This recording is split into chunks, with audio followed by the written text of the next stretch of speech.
도미 어린이 여러분, 오늘은 스시 한입 친구들에게 여러분을 소개하는 날이에요. 차렷, 인사. 너무나 귀엽죠? 생후 1년이 채 안 됐습니다. 길이는 15cm 안팎, 손바닥보다 작은 게 너무 귀여워요. 하지만 볼 때만 그렇습니다. 대부분 생명체가 그렇듯 어릴 때는 참으로 귀엽지만 여러 가지로 손이 많이 간답니다.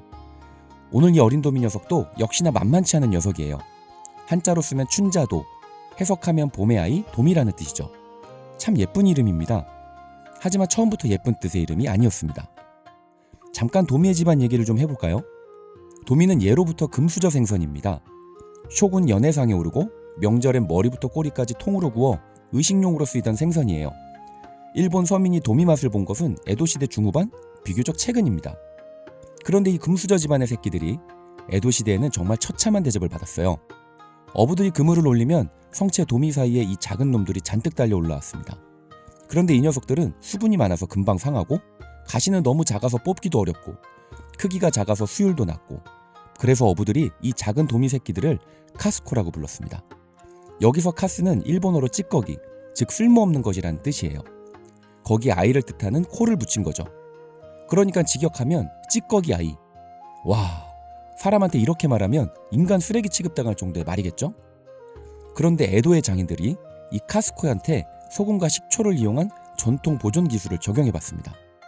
해보니까 문제가 됐던 수분이 잡히면서 전혀 다른 식재료가 된 거예요.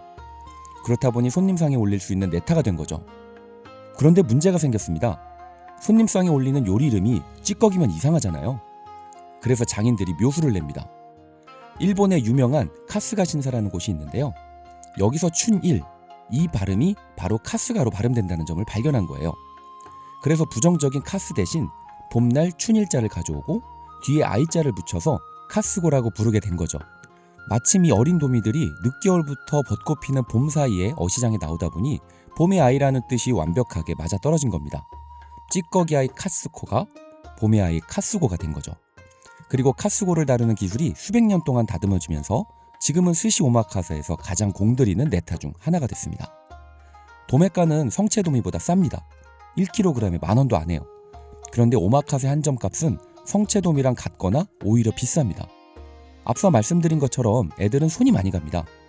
그래서 생선값이 아니라 셰프의 시간값을 내게 되는 거죠. 그리고 이 카스고의 세계에서는 서열이 좀 역전이 되는 이슈가 있는데요. 성체도미 랭킹에서는 참돔, 마다이가 1등입니다. 그런데 카스고 세계에서 가장 대접받는 건 참돔 아래 등급인 연자돔이라고 불리우는 불돔, 시다이 새끼예요.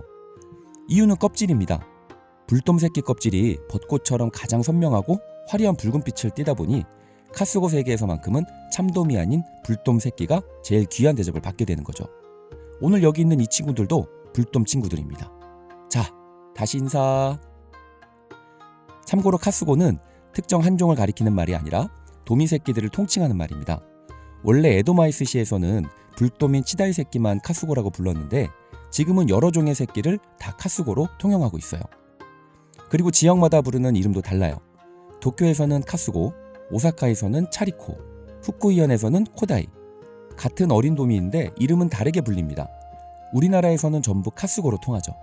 자, 그럼 스시로 먹기 위한 작업을 한번 시작해볼까요? 먼저 가위로 지느러미를 제거해줍니다. 다음은 비늘인데요. 여기서부터 벌써 얘가 심상치 않습니다. 보통 생선비늘 긁을 때 박박 긁잖아요. 어린 도미는 그렇게 하면 안 됩니다. 살이 성체도미랑 차원이 다르게 연해요. 치어이다 보니 조금만 힘줘도 찢어집니다. 살살살살. 비늘칼로 긁어낼 수 없는 부분은 칼끝으로 또 살살살살. 여기서 중요한 얘기를 하나 해야 해요. 성체도미는 시로미, 흰살 생선으로 분류됩니다.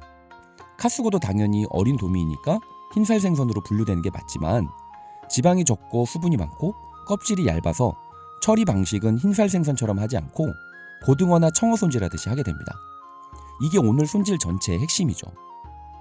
머리는 일자로 잘라줍니다. 성체 도미는 도미머리 조림을 하면 기가 막히지만 이건 지방도 없고 살도 없고 그냥 버립니다. 그리고 내장 제거를 위해 배를 가르는데요. 아무리 신선한 놈도 배 쪽 살은 거의 녹아 있습니다. 내장이 워낙 연하니까요. 과감하게 잘라내주고 내장을 긁어냅니다. 칫솔로 근막이랑 핏줄을 꼼꼼하게 제거해주세요. 나중에 비린내로 돌아오거든요. 그런데 선도가 안 좋은 놈은 세게 하면 살이 부서집니다. 1kg 단위로 팔아서 10마리 4배로 오는데요. 10마리 안에서도 선도가 다 달라요. 그러니까 살살살살. 이 에피소드에서 살살살살이 몇 번 나오는지 한번 세어보시겠습니까? 다 제거했으면 해동지로 물기를 제거합니다. 이제 오롯이 필렛 작업이에요. 그런데 평소 하던 방식으로 하면 살이 많이 안 나오고 뭉개져 버립니다. 팁을 알려드릴게요. 그 전에 구독, 좋아요, 하이프 누르셨죠? 일반적인 오롯이는 화면에서 보시는 것처럼 배에서 꼬리 쪽으로 먼저 가르고 꼬리서부터 등을 가르면서 포를 뜹니다. 그리고 뒤집어서 등을 꼬리 쪽으로 가르고 배를 갈라서 포를 뜨죠. 그런데 이렇게 하면 깔끔하게 잘 안 떠집니다.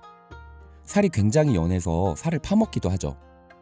또 여기에 선도가 안 좋으면 살이 제대로 안 나옵니다. 그래서 이건 제 방식인데요. 등살을 먼저 자르고 뒤집어서 뱃살을 자르면 척추 쪽을 끊어줄 때 여기를 집어당기면 척추가 딱 시작되는 부분이 있습니다.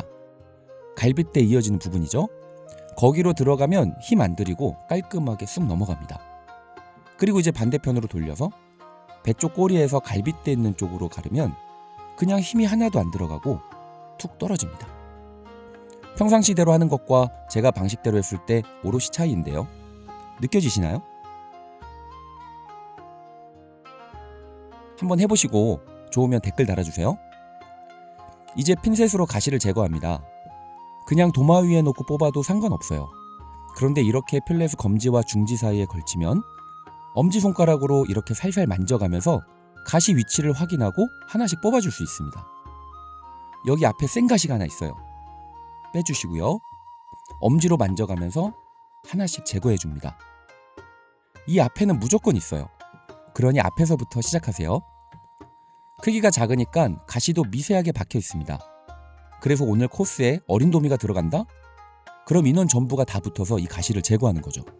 가시를 다 뽑고 나면 중간다리 선배가 검사를 하는데요. 그런데 신기한 게 다 뽑았다고 생각하거든요. 그런데 그 선배가 검사하면 가시가 또 나오는 거예요. 그게 이것 때문인데요. 지금 아주 좋은 예가 나왔습니다. 여러 마리 중에서도 선도 차이가 있다고 했잖아요. 선도가 좀 안 좋으면 가시가 이렇게 끊겨버립니다. 이런 걸 조심해야 해요. 이런 게 입에 들어가거나 하면 큰일이죠. 그러니 갈빗대 부분까지 손으로 확인하면서 제거해주세요. 가시를 다 제거했으면 수분을 먼저 잡아줄게요. 트레이에 소금을 먼저 얇게 뿌리고 어린 도미를 올린 다음 위에도 소금을 살살 뿌려줍니다. 그리고 1분 30초 정도 지나면 삼투압 현상으로 어린 도미 근육세포 안에 갇혀있던 잉여 수분이랑 미세한 핏기가 표면 밖으로 빠져나옵니다. 수분이 빠진 자리에 소금 분자가 침투하면서 헐렁하던 치어의 살코기 조직이 쫀득하게 응집하게 되죠. 눈으로 보면 수분기가 나오는 것이 보입니다. 그럼 바로 물로 가볍게 씻어줍니다. 다음은 채반에 어린 도미를 껍질 쪽을 위로 해서 올리고 뜨거운 물을 부어줍니다. 이 작업은 지난 도미편에서도 다뤘었죠? 껍질을 안 벗기는 이유는 껍질 바로 아래에 이 어린 도미가 가진 얼마 안 되는 지방과 단맛이 집중되어 있어요. 벗기면 그게 다 날아가죠. 그래서 뜨거운 물로 껍질 콜라겐만 살짝 연화시켜서 입안에서 부드럽게 씹히도록 하는 작업입니다. 물을 뿌릴 때는 배 부분은 얇으니까 등 쪽 부분을 뿌린다고 생각하시면서 뿌려주세요. 다음 단계는 스지메 작업입니다. 식초는 쌀식초, 적식초 상관없어요. 어린 도미는 봄이 제철이기에 산뜻함을 느끼고 싶으시다면 쌀식초로 하시고 좀 더 묵직한 느낌을 같이 가져가고 싶으면 적식초로 하시면 됩니다. 어린 도미는 크기가 작아서 이 작업은 오래 하지 않을 거예요. 시간이 길어지면 식초에 다 익어버립니다. 그래서 하나씩 넣으면 시간 편차가 생기기 때문에 한 번에 전부 다 넣고 한 번에 헹구고 한 번에 들어갑니다. 1차로 먼저 식초로 초벌을 하고 바로 완전 차가운 식초에 넣어줍니다. 이때 식초는 반드시 엄청 차갑게 해주셔야 해요. 그리고 면포나 해동지를 덮어 1분 정도 담가줍니다. 1분입니다. 이 1분이 굉장히 예민해요. 지방이 거의 없는 어린 생선이라서 조금만 더 있으면 단백질이 하얗게 익어버립니다. 종이장처럼 살이 퍽퍽해지는 거죠. 그런데 이 작업을 왜 하는 걸까요? 맛을 위해서, 살의 탄력을 위해서 등 여러 이유가 있지만 이 짧은 1분 안에 눈에 보이지 않는 중요한 일이 일어납니다.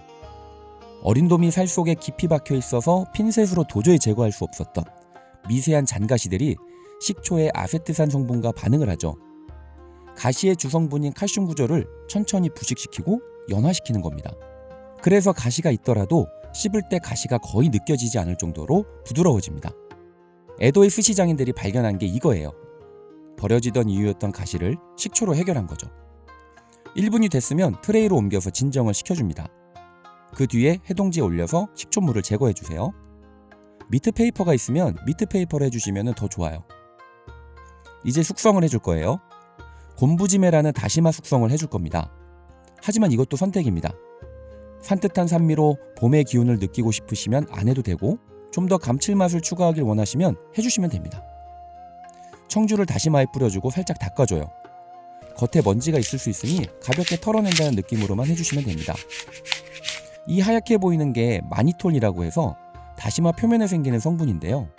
국물 다시를 낼 때는 살리는 게 맞지만 이렇게 내타있을 때는 다시마 특유의 향이 너무 강해질 수 있어서 살짝 걷어내주는 게 좋습니다. 네타의 향을 다 잡아먹을 수 있기 때문이죠. 곤부지메를 할 때는 딱 압축될 수 있도록 하는 것이 좋은데요.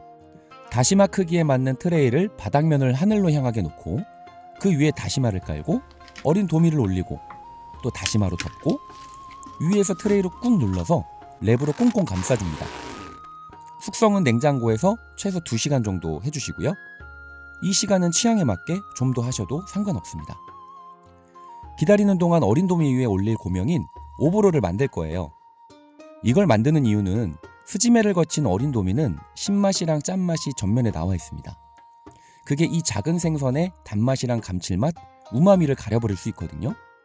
그래서 오보로로 그 사이에서 쿠션 역할을 하게 해줍니다. 달콤하게 감싸서 맛의 모서리를 둥글게 깎아주는 거죠. 준비물은 알새우 200g에 미림은 조금, 노른자 하나, 설탕 15g, 소금 조금입니다.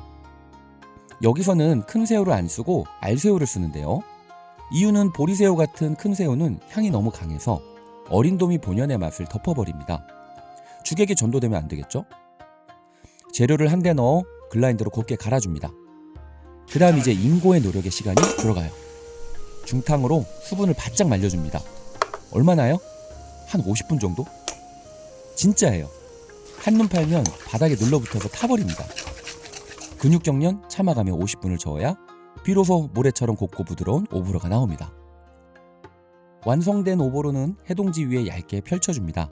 습기가 있어서 뭉쳐있으면 식으면서 서로 달라붙거든요. 그런데 또 너무 식히면 딱딱해집니다. 그래서 이건 감으로 하셔야 해요. 오보로 완성입니다. 사실 이거 그냥 숟가락으로 퍼먹어도 진짜 맛있습니다. 참을 수 없었습니다. 자, 이제 스시를 만들어 볼까요? 먼저 숙성된 네타를 꺼내야죠. 반은 그냥 냉장고에 숙성, 반은 다시마로 숙성을 했어요. 다시마로 숙성된 거 열어볼까요? 뭔가 코팅이 된 듯한 느낌입니다. 이제 정리를 해야죠. 사실 어린 도미는 한 마리에 스시 2점의 네타만 나옵니다.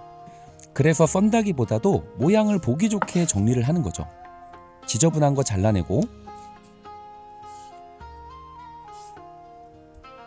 칼집을 내줍니다. 스시를 잡을 네타 준비도 마쳤습니다. 그럼 이제 스시를 쥐어볼까요?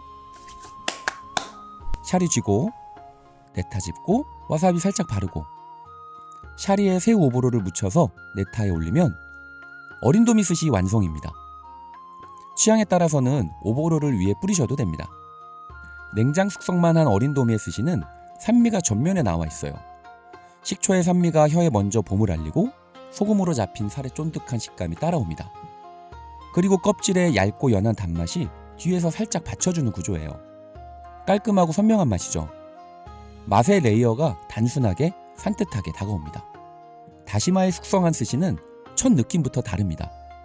산미가 줄어들지만 아주 살짝 부드럽게 깔리면서 그 위로 다시마에서 온 글루타민산의 묵직한 감칠맛이 혀 전체를 감쌉니다.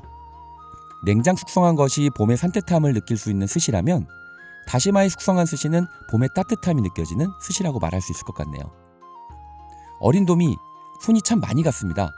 난이도가 있는 생선이라 일반 초밥집에서 볼 수 없다 보니 어린 도미로 스시를 만들어 먹는다는 사실 자체를 오늘 처음 하신 분들도 많으실 거라 생각합니다.